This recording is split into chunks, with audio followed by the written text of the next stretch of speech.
Welcome back to So I Saw This, the podcast where we break down the stories that move us, amuse us, confuse us, and occasionally consume us. I'm your host, Tanya, and today we're stepping back into a world of wisteria, whispers, and weaponized gossip.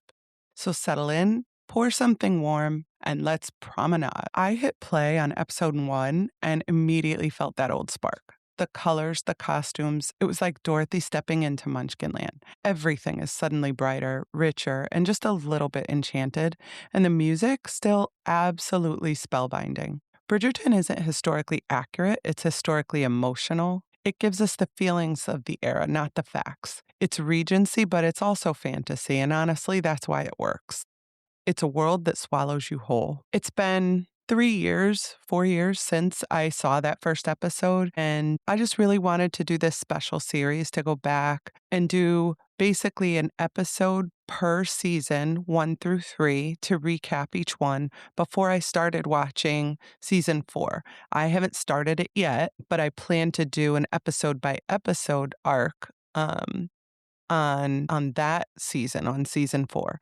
So I hope you'll join me in that quest, and I hope you enjoy the next 3 episodes of Bridgerton recaps. Let's get into it. On this rewatch, something hit me differently. The women in the show are playing chess while the men are busy fencing with their egos. The first time I watched this, I think I was just watching it to absorb it. And then when I watched it the second time, when you rewatch something, the second time or the third time, you learn something new mostly all the time. Take Violet Bridgerton. The moment she starts spreading gossip about Lord Burbrook, she's not being petty, she's being strategic. Violet tells Daphne, "We will do what women do.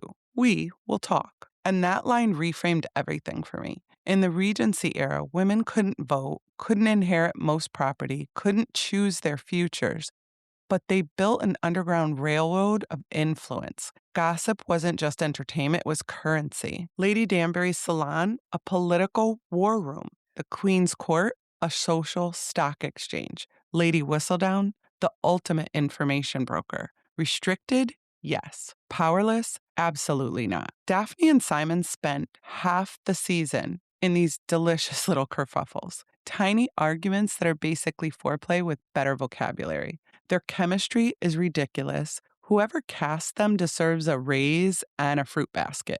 In fact, all the casting, at least in that season, was fantastic. Everyone seemed to fit their roles perfectly. But what makes their dynamic work is the psychology behind it. Daphne is drawn to Simon's emotional unavailability because she's been raised in a world where everything is scripted. Simon is drawn to Daphne's steadiness because he's lived his entire life in emotional chaos. The show modernizes their emotional beats in a way the book doesn't. It gives them space to breathe, to banter, and to burn. And then there's Anthony. Anthony storming into the boxing ring to confront Simon is peak act first, think never. But it's also trauma. He's trying to fill his father's shoes and he's doing it badly. Simon, meanwhile, is fighting ghosts, his father's cruelty, his vow, his shame. That boxing ring scene sets the emotional stakes for the entire season. Meanwhile, poor Marina Thompson is being paraded around like a prize mare at an auction. The Featheringtons are desperate to marry her off before her secret becomes a scandal. And the show never lets us forget how terrifying the clock was for women. Pregnancy out of wedlock wasn't just shame, it was social death.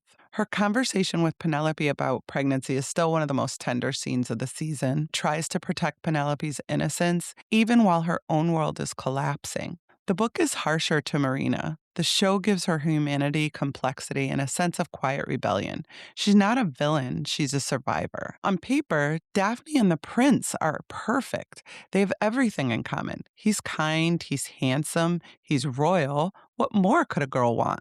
Well, apparently, a brooding duke with childhood trauma and a jawline curved by angels. The prince is stability. Simon is combustion. And Daphne? She wants to burn. When Anthony tells Daphne the prince is ready to propose, her face says everything.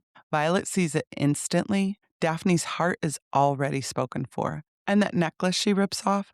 Symbolism, darling. She's suffocating under the weight of a future she doesn't want. The show uses color, music, and body language to tell us what Daphne can't say out loud. Then we get the garden scene, the one where Simon finally cracks and admits he can't stay away from her, but also can't marry her because of the spiteful vow he made to his father on his deathbed. He knows she wants children.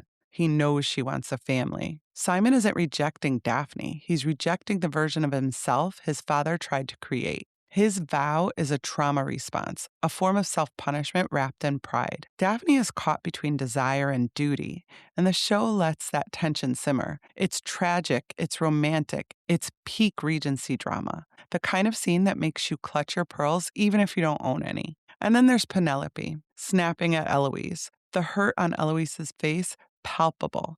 These girls are practically children, 15 to 17 if I'm guessing, and they're navigating secrets, shame, and societal pressures that would break most adults. Their friendship is the emotional heartbeat of the season. When it cracks, you feel it. And it foreshadows everything that's coming in later seasons. The scene where Simon and Daphne plead their case for a special marriage license is one of the most sincere proposals ever put on screen. They're not trying to be romantic, they're just telling the truth. And somehow that makes it more romantic. The Queen is the ultimate narrative disruptor. She forces characters to reveal themselves. And Julie Andrews as Lady Whistledown, I still can't believe it took me 3 seasons to look that up to find out who that voice was and that it was a voice that I should have known. Let's talk about the wedding. This wedding is so beautiful. It's simple, pure, and perfect. And the conversation between Violet and Daphne about the marital act was adorable, awkward, and so necessary. The wisteria, the climbing roses, the soft glow of candlelight. This show understands that the environment shapes identity. Bridgerton is obsessed with transformation, of spaces, of people, of relationships. Lady Danbury's Married Ladies Soiree is another reminder that women have always found ways to claim power behind the scenes. They gather, share, and strategize. It's a masterclass in quiet rebellion. And the music, my goodness. The classical covers are iconic. But there's one moment where they play Vivaldi's Four Seasons. I swear it's the winter section during Daphne's period scene where she discovers that she has her period, so therefore not pregnant at that moment. If so, that is deliciously on the nose. And then the portrait scene. They're supposed to sit still and pretend, but the devotion in their eyes gives them away instantly, and the artist picks up on that.